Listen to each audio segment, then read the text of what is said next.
Hello guys, for all of you that don't know Auntie Chinwe, this is her.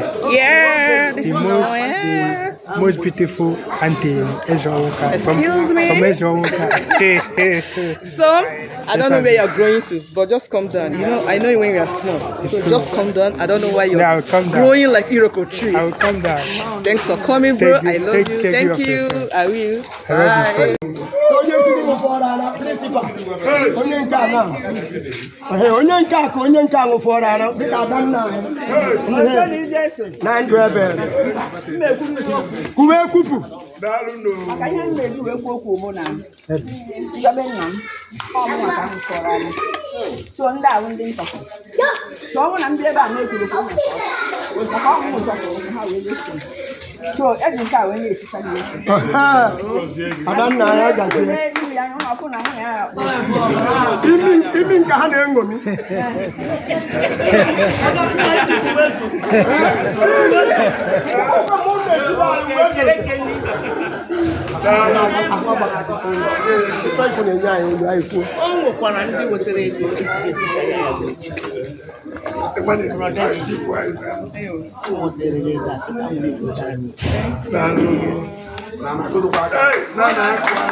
Bye bye.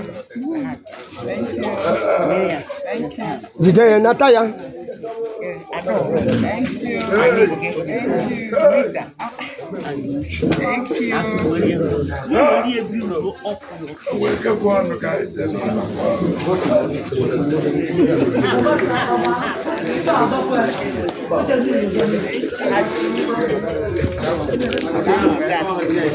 Come and sit on your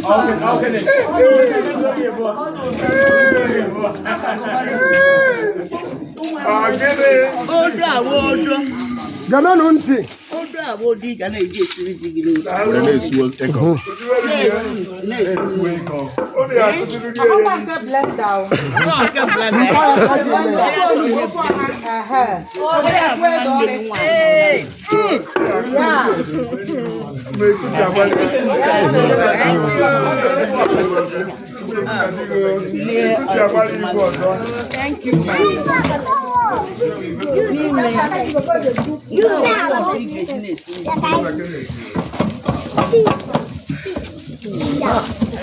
Cash is too very plenty. Ma rich.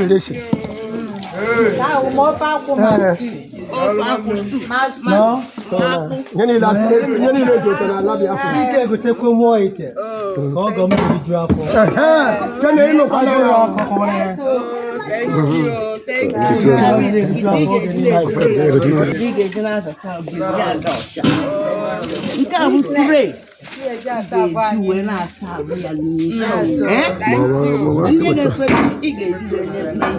You